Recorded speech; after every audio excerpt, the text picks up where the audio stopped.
അസ്സലാമു അലൈക്കും വറഹ്മത്തുള്ളാഹി.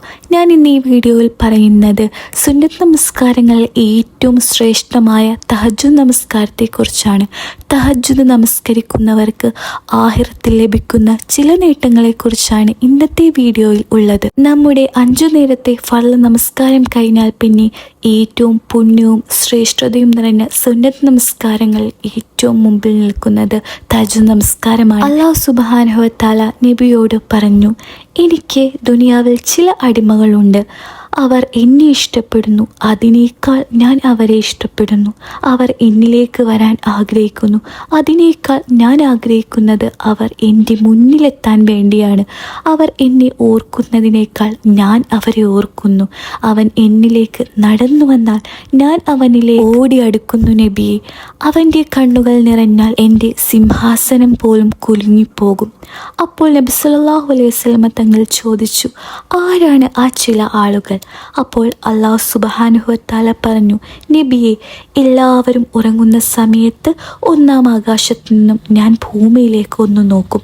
ആ സമയത്ത് 2 റക്അത്ത് തഹജ്ജുദ് നമസ്കരിക്കുന്നവരാണ്. അവരെയാണ് എനിക്ക് ഏറ്റവും ഇഷ്ടം. ഈ ഒരു നേട്ടം മാത്രം പോരെ നമുക്ക് തഹജ്ജുദ് നമസ്കാരം പതിവാക്കാൻ വേണ്ടി? ഇനി ഞാൻ പറയാൻ പോകുന്നത് തഹജ്ജുദ് നമസ്കരിക്കുന്നവർക്ക് ആഖിറത്തിൽ ലഭിക്കുന്ന ചില നേട്ടങ്ങളെക്കുറിച്ചാണ്. 1-ാമത്തെ നേട്ടം, ഇവരെ ഉന്നതരായ ആളുകളുടെ പട്ടികയിൽ അല്ലാഹു സുബ്ഹാനഹു വ തആല ഉൾപ്പെടുത്തുന്നു. 2, ഖബറിൽ നിന്നും മുഖം പ്രകാശിക്കുന്നവരായിട്ടായിരിക്കും ഇവർ പുറത്തു വരുന്നത്. 3, അള്ളാഹുവിൻ്റെ ഭാഗത്തു നിന്നും സ്വർഗത്തിലേക്ക് വിളിക്കുന്ന ഒരു വിഭാഗം ആളുകൾ തഹജ്ജുദ് നമസ്കരിക്കുന്നവരാണ്. അൽഹംദുലില്ലാഹ്. 4, സിറാത്തുൽ മുസ്തഖീം എന്ന പാലം ഇടി മിന്നൽ വേഗത്തിൽ പാഞ്ഞു പോകുന്നവരാണ് തഹജ്ജുദ് നമസ്കരിക്കുന്നവർ. 5, ഖിയാമത്ത് നാളിൽ വലത് കൈയിൽ അവൻ്റെ കിതാബ് നൽകപ്പെടുന്നതാണ്. 6-ാമത്തെ നേട്ടം, സന്തോഷത്തോടുകൂടി വിചാരണ കൂടാതെ സ്വർഗത്തിലേക്ക് കടന്നു ചെല്ലുന്നവരാണ്. 7, സ്വർണ്ണ കുതിരപ്പുറത്ത് സ്വർഗത്തിലേക്ക് പ്രവേശിക്കപ്പെടുന്നവർ തഹജ്ജുദ് നമസ്കരിക്കുന്നവരാണ്.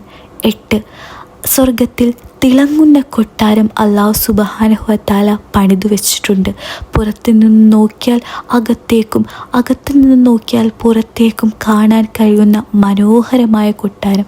ഈ കൊട്ടാരത്തിലേക്ക് തഹജ്ജുദ് നമസ്കരിക്കുന്നവരെ അല്ലാഹു സുബ്ഹാനഹു വ തആല പ്രവേശിപ്പിക്കുന്നതാണ്. ഇനി പറയുന്ന 2 നേട്ടങ്ങൾ, അത് തഹജ്ജുദ് നമസ്കാരം പതിവാക്കുന്നവർക്ക് ഏറ്റവും സന്തോഷം നൽകുന്ന കാര്യങ്ങളാണ്. പെട്ട മുഅ്മിനീങ്ങളെ, 9-ാമത്തെ നേട്ടം എന്തെന്നാൽ സ്വർഗത്തിലെ ഏറ്റവും വലിയ ഭാഗ്യം അള്ളാഹുവിനെ കാണലാണ്. ആ അനുഗ്രഹം തഹജ്ജുദ് നമസ്കരിക്കുന്നവർക്ക് ലഭിക്കുന്നതാണ്. മാഷാ അല്ലാഹ്. 10-ാമത്തെ നേട്ടം എന്തെന്നാൽ സ്വർഗത്തിൽ വെച്ച് എല്ലാവരുടെയും മുന്നിൽ വെച്ച് അള്ളാഹുവിനോട് നമുക്ക് സലാം പറയാൻ കഴിയുന്നതാണ്. മാഷാ അല്ലാഹ്. നേരിട്ട് കണ്ടുകൊണ്ട് അള്ളാഹുവിനോട് സലാം മടക്കാനുള്ള ഭാഗ്യം തഹജ്ജുദ് നമസ്കരിക്കുന്നവർക്ക് ലഭിക്കുന്നതാണ്. ഇൻഷാ അല്ലാഹ്. അല്ലാഹു സുബ്ഹാനഹു വ തആല തഹജ്ജുദ് നമസ്കരിക്കുന്നവരുടെ കൂട്ടത്തിൽ നമ്മളെ എല്ലാവരെയും പെടുത്തി അനുഗ്രഹിക്കട്ടെ. എന്തെല്ലാം നേട്ടങ്ങളാണ് സഹോദരങ്ങളെ തഹജ്ജുദ് നമസ്കരിക്കുന്നവർക്ക് ലഭിക്കുന്നത്. ഇൻഷാ അല്ലാഹ് തഹജ്ജുദ് നമസ്കരിക്കുന്നവരുടെ കൂട്ടത്തിൽ നമ്മളെ എല്ലാവരെയും അല്ലാഹു സുബ്ഹാനഹു വ തആല പെടുത്തട്ടെ. അള്ളാഹുവിൻ്റെ ഈ പറയുന്ന എല്ലാ നേട്ടങ്ങളും വഹിക്കാൻ നമ്മൾക്കെല്ലാവർക്കും അല്ലാഹു ഭാഗ്യം നൽകി അനുഗ്രഹിക്കുമാറാവട്ടെ. ആമീൻ. അസ്സലാമു അലൈക്കും വറഹ്മത്തുള്ളാഹി.